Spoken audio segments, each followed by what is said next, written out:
साथियों नमस्कार। आज के वीडियो में आपका स्वागत है। आज हम बात करेंगे उत्तर प्रदेश की जो 9 विधानसभा सीटों पर उपचुनाव हुए थे उसमें बसपा यानी बहुजन समाज पार्टी और आज़ाद समाज पार्टी काशीराम की स्थिति क्या रही। इन पर सभी प्रदेशवासियों की नज़रें टिकी हुई थी और लोगों में ये जिज्ञासा थी कि जो बहुजन समाज पार्टी उपचुनाव नहीं लड़ती थी वह इस बार उपचुनाव में लड़ी और कितनी सीटों पर लड़ी और उसकी स्थिति कैसी रही। एक तरफ आज़ाद समाज पार्टी भी इन उपचुनावों में लड़ी थी और उसकी स्थिति कहां पर बेहतर रही और कहां पर ख़राब रही। तो इस वीडियो में हम यही जानेंगे। यदि आप हमारे चैनल पर नए हैं तो प्लीज़ हमारे चैनल को सब्सक्राइब कर दें। आपका एक एक सब्सक्राइब हमारे लिए बहुत कीमती है। तो आइए शुरू करते हैं। उत्तर प्रदेश में बहुजन समाज पार्टी का जनाधार लगातार हर चुनाव में कम होता जा रहा है। पार्टी अपने बुरे दौर से गुजर रही है। इस समय बसपा के लिए सबसे बड़ी चुनौती आज़ाद समाज पार्टी काशीराम के अध्यक्ष चंद्रशेखर आज़ाद पेश कर रहे हैं। चंद्रशेखर 2024 के चुनाव में नगीना लोकसभा सीट से जीतकर सांसद बन गए हैं, जबकि बसपा 2024 के लोकसभा चुनाव में शून्य पर आउट हो गई। उत्तर प्रदेश की 9 विधानसभा सीटों पर उपचुनाव हुए। वैसे बहुजन समाज पार्टी की सुप्रीमो मायावती उपचुनाव नहीं लड़ा करती थीं, लेकिन जब चंद्रशेखर ने उत्तर प्रदेश विधानसभा की 9 सीटों पर होने वाले उपचुनाव लड़ने का फैसला लिया तो मायावती ने अपने वोटर को बचाने के लिए उपचुनाव लड़ने का फैसला लिया। उत्तर प्रदेश के उपचुनावों में मुख्य लड़ाई तो भाजपा और समाजवादी पार्टी के बीच तो थी ही, लेकिन एक लड़ाई बहुजन समाज पार्टी और आज़ाद समाज पार्टी काशीराम के बीच भी थी।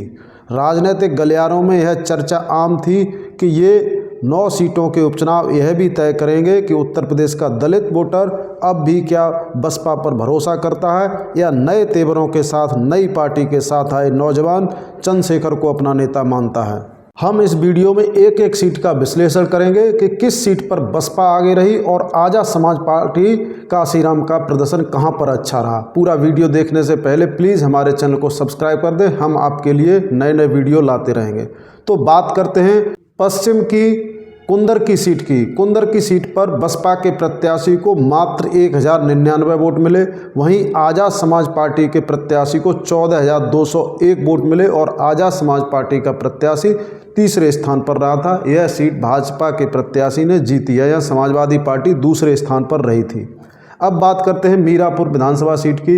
मीरापुर विधानसभा सीट पर आरएलडी के प्रत्याशी ने जीत करी और यहां पर बहुजन समाज पार्टी के प्रत्याशी को 3,248 वोट मिले। वहीं आज़ाद समाज पार्टी के प्रत्याशी को 22,661 वोट मिले।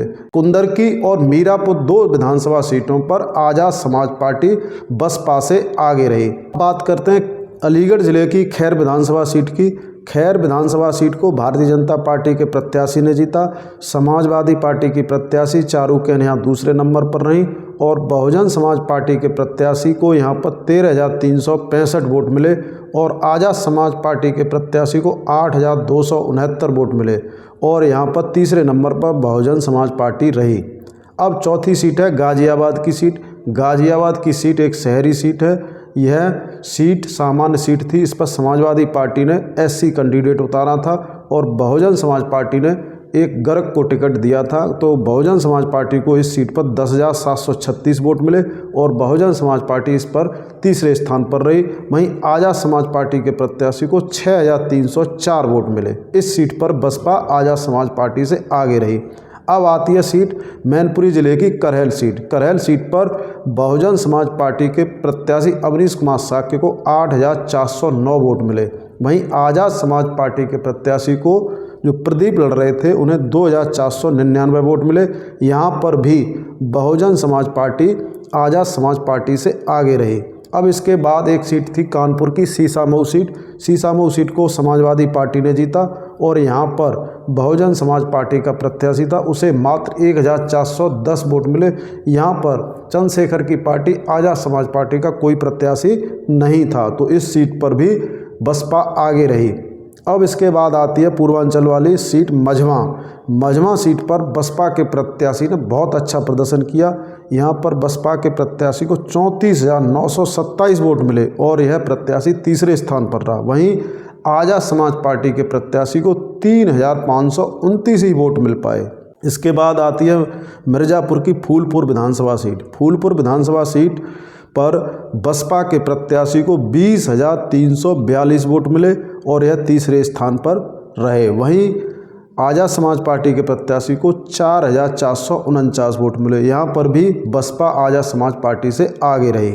अब अंबेडकर नगर जिले की कटहरी विधानसभा सीट। कटहरी विधानसभा सीट को भारतीय जनता पार्टी के प्रत्याशी ने हासिल किया है और इस पर बसपा के प्रत्याशी को 41,647 वोट मिले और आज़ाद समाज पार्टी के प्रत्याशी को 5,152 वोट मिले। इस तरह हम देखते हैं कि आज़ाद समाज पार्टी पश्चिम की 2 सीटों मीरापुर और कुंदरकी पर आगे रही और आगे बाकी जो सीटें हैं उन पर बसपा आगे रही।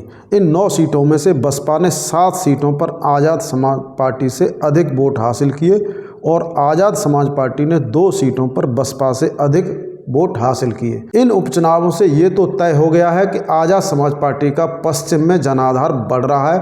पश्चिम की कुंदरकी और मीरापुर विधानसभा सीटों पर आज़ाद समाज पार्टी के प्रत्याशी ने बसपा के प्रत्याशियों से अधिक वोट पाए हैं और उत्तर प्रदेश की पूर्वांचल की सीटों मझवा पर 34,927, फूलपुर पर 20,342 और कटेरी पर 41,647 वोट बसपा के प्रत्याशियों ने पाए। देखा जाए तो ये वोट यह साबित करने के लिए काफ़ी है कि हाथी अभी जिंदा है और आगामी 2027 के विधानसभा चुनावों में बहुजन समाज पार्टी आज़ाद समाज पार्टी से बेहतर साबित होगी। और अभी अधिकांश दलित वोटर उत्तर प्रदेश का अभी जो अधिकांश दलित वोटर है वो मायावती की बहुजन समाज पार्टी पर भरोसा कर रहा है। साथियों, आपको हमारी यह जानकारी अच्छी लगी हो तो प्लीज़ हमारे चैनल को सब्सक्राइब कर दें और कमेंट करके ज़रूर बताएं 2027 के चुनाव में बहुजन समाज पार्टी अच्छा प्रदर्शन करेगी या आज़ाद समाज पार्टी अच्छा प्रदर्शन करेगी। अगले वीडियो में फिर मिलते हैं, तब तक के लिए नमस्कार। जय भीम, जय भारत।